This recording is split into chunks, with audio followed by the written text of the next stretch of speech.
왜 호야네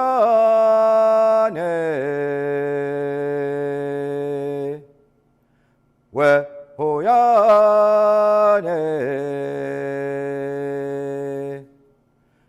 왜하. Chief, what are your first memories of this spot? Probably clam digging right here on the beach, because it's something we did so often that even as a young child I remember coming down here with a clam fork, a clam basket. My mother would drive us down in an old army jeep, and we'd get a feast of clams, and that's where our meals came from.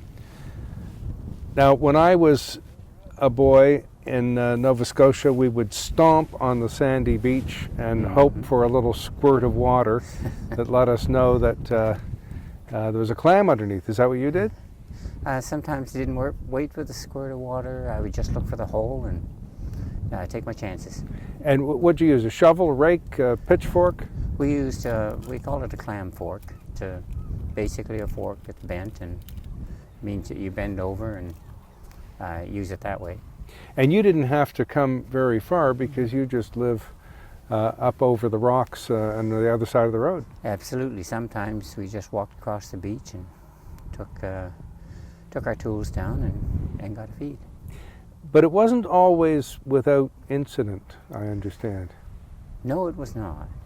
And the incident you're probably referring to was the last time I guess I could say that I dug clams on the beach without being harassed, because a fishery officer came along, and again I was on the beach with my mother, my brother. We had some clams in a basket, and he told us that we were no longer allowed to dig clams, and he threatened to take the vehicle because my mother was very adamant that we always dug clams. We should always be able to dig clams, and when he told us we couldn't, she was determined that we could. But when he threatened to take the vehicle, we left, and he wouldn't let us take our basket of clams. So we waited until he left, and then we came down, and the tide being what it does, and it always seems to bring us food, well, at high tide I went down and picked up the basket and took it home. Pretty good to have a strong woman in your life, whether it's a wife or mother or daughter. Yes, it was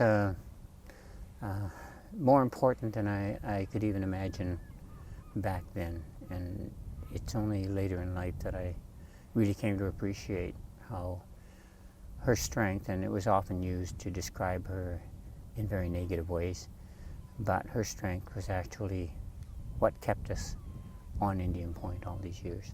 Now, ironically, historically, your ancestors have been here digging clams and near here digging clams and doing lots of other things for maybe 13,000 years. So although a painful experience as a boy, it's also quite ironic because this may actually be your land. It's more than ironic.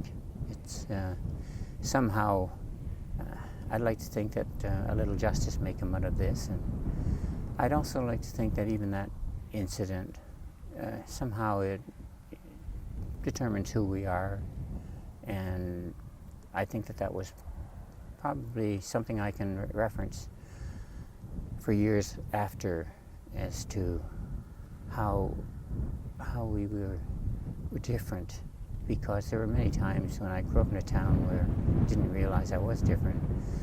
But things like this were wake-up calls and a chance to see what was happening.